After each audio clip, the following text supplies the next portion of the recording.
ការលេង style effect Photoshop ទៅលើកម្មវិធី Adobe AI effect ច្រើននៅក្នុងហ្នឹងចង់បានអីក៏មានដែររូបភាព design ឬក៏អីផ្សេងៗទៀតវាយើងក៏អញ្ចឹងយើងវាពាក្យថា free pick នេះមកអញ្ចឹងដោយសារតែខ្ញុំធ្លាប់បាន research ហើយយើងធ្វើការចូលវាមកបន្តមកតទៅនឹង free pick ដើម្បីយើងអាចធ្វើការ download នៅ effect ឬក៏ style ផ្សេងៗបានដោយ free អាចធ្វើការ login Google account នេះមកដោយសារខ្ញុំ login ហើយអញ្ចឹងជាហ៊ានបន្តមកទៀតអាចធ្វើការយើង research វាមកយើងដាក់ថា text ទៅប៉ុណ្្នឹងមកហើយយើង enter វាមួយអញ្ចឹងវានឹង load style effect ជាច្រើននៅក្នុងហ្នឹងចង់បានអីក៏មានដែររូបភាព design ឬក៏អីផ្សេងៗទៀតគ្នាយើងក៏អាចធ្វើការ download បានដែរហើយបន្តមកទៀតយើងមកមើលពាក្យថា license អញ្ចឹងយើងអត់មាន license ទិញទេឬក៏យើងអត់បានទិញ Premiere Pro សម្រាប់ធ្វើការបង់លុយទិញវាទេយើងអាចធ្វើការចុចកន្លែង license នេះដូរយកមក free វិញមកដើម្បីយើងអាចធ្វើការទាញនៅ element បាននៅក្នុងហ្នឹងហើយយើងចុចលើវាមួយមកអូខេឥឡូវអាចធ្វើការ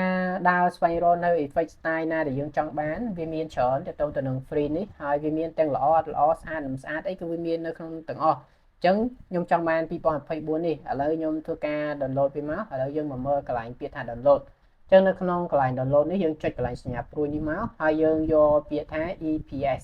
EPS នេះគឺយើងអាចបើកបាននៅក្នុងកម្មវិធី Adobe Illustrator ឬក៏ Adobe AI នឹងឥឡូវយើងចុច download វាមកវាតែ2មេទេអូខេឥឡូវចាំវាបន្តិចទៅអូខេពេញហើយបន្ទាប់ពីពេញហើយយើងអាចធ្វើការ duplicate លើវា2ដងមកដើម្បីវា auto ឬក៏បើកចូលនៅក្នុងកម្មវិធី Adobe ឬក៏កម្មវិធី AI ហ្នឹងអូខេឃើញទេឥឡូវយើងបានហើយអញ្ចឹងខ្ញុំសូមព្រមធំបន្តិចហើយខ្ញុំមាន fix អក្សរដែលបងបានផ្ញើមកហ្នឹងឥឡូវខ្ញុំធ្វើការចូលអូខេនេះអញ្ចឹង fix អក្សរនេះអាច select វាទាំងអស់មកហើយយើងចាប់វាយកទៅដាក់នៅ line text អក្សរយើង download មុនហ្នឹងកន្លែងមកអូខេអញ្ចឹងអានេះ scale តូចតិចអូខេអញ្ចឹងដើម្បីបាន style effect អក្សរហ្នឹងអាចធ្វើការ select អក្សរបែបហ្នឹងអូខេនេះ select វាទាំងអស់បែបហ្នឹងមកបន្តមកទៀតអាចធ្វើការចូលនៅក្នុងពាក្យថា object អូខេហើយយកពាក្យថា expand នេះមកកន្លែងនេះចុចកន្លែងហ្នឹងមួយមកអូខេបន្ទាប់ពីបានប៉ុណ្ណេះហើយត្រូវចូលម្ដងទៀតអាចធ្វើការចូលកន្លែង object ដដែលយកពាក្យ expand មកហើយយើងធ្វើការ click OK អូខេប៉ុណ្ណឹងហើយយើង control G មួយមកអូខេហើយប៉ុណ្ណឹងសិនមកបន្តមកកន្លែង fake អក្សរនេះបើសិនជាវាអត់ទាន់ចូលនៅក្នុងកន្លែងយើងចង់បានទេអាចធ្វើការឈរទៅលើកន្លែងហ្នឹងហើយចុចកន្លែងសញ្ញាបូកនេះក៏បានឬក៏ចាប់វាឲ្យជាប់តម្លាក់ចូលនៅក្នុងនេះក៏បានដែរដោយវាមានឈ្មោះថា graphic style អញ្ចឹងវាចូលលេខឃើញទេនេះវាចូលលេខអញ្ចឹងបើសិនជាកន្លែងហ្នឹងនេះមួយនេះបើកន្លែងហ្នឹងអត់មានឃើញ graphic style ទេអាចធ្វើការចូលនៅក្នុង Windows ហើយយកពាក្យថា graphic style យើងបើកវាមកឬក៏ keycard របស់វា Shift F5 អូខេកន្លែងហ្នឹងអញ្ចឹងបន្ទាប់ពីបានប៉ុណ្ណេះហើយយើងឈរទៅលើអក្សររបស់យើង select វាទាំងអស់អញ្ចឹងទៅអូខេឈរបែបនេះហើយយើងគ្រាន់តែចុចនេះតេតងទៅនឹងពណ៌ឬក៏ gradient ឬក៏ effect ដែលយើងបាន lock វាចូលទៅក្នុងហ្នឹងអញ្ចឹងណាអញ្ចឹងឥឡូវយើងធ្វើការចុចលើវាមួយមកចាំវាបន្តិចវាកំពុងដើរឃើញទេអញ្ចឹង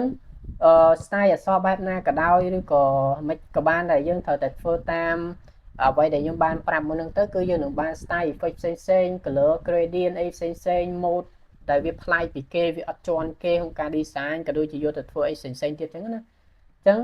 អូខេបន្ទាប់ពីបានប៉ុណ្ណេះហើយដើម្បី save វាបានឲ្យវានៅរក្សាទ្រង់ទ្រាយដដែលឬក៏យើងចង់ scale ឲ្យវាតូចជាងហ្នឹង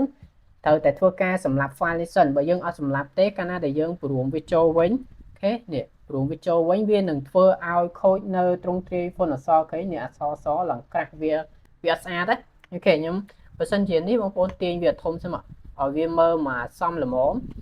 ដូចចេះឃើញទេនេះវា smooth យ៉ាងមិញទេឃើញទេ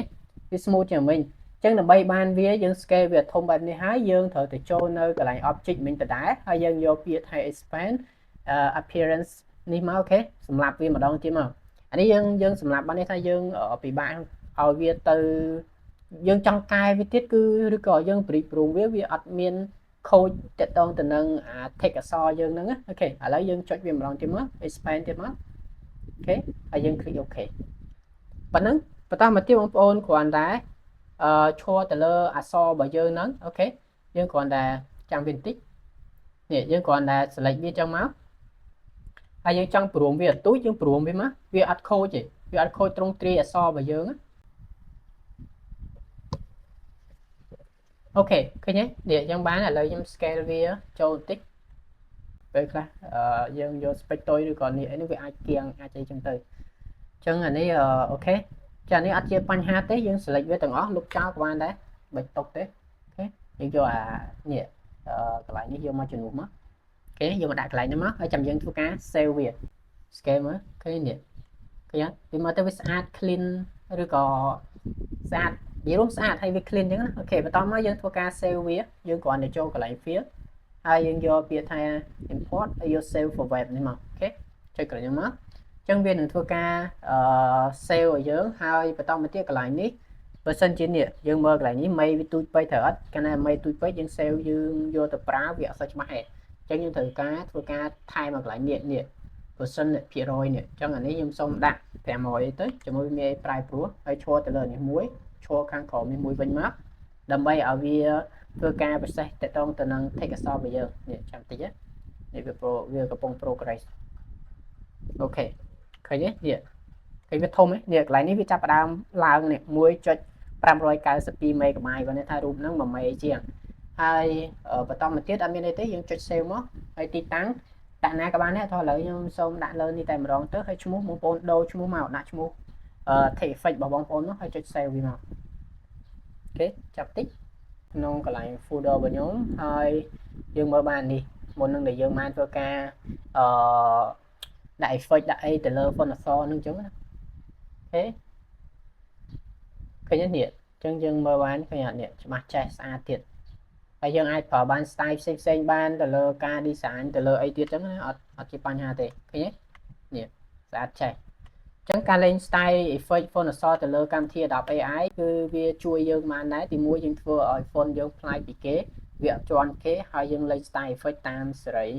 តាមអ្វីដែលយើងចង់បានហើយវា free ទៀតអត់អស់លុយទេសំខាន់ឲ្យតែយើងចេះកម្មវិធីហ្នឹងអូខេអញ្ចឹងវីដេអូមានតែប៉ុណ្្នឹងទេហើយអរគុណអ្នកនរគ្នាកុំភ្លេច subscribe និង like ម្នាក់មួយផងបាយបាយ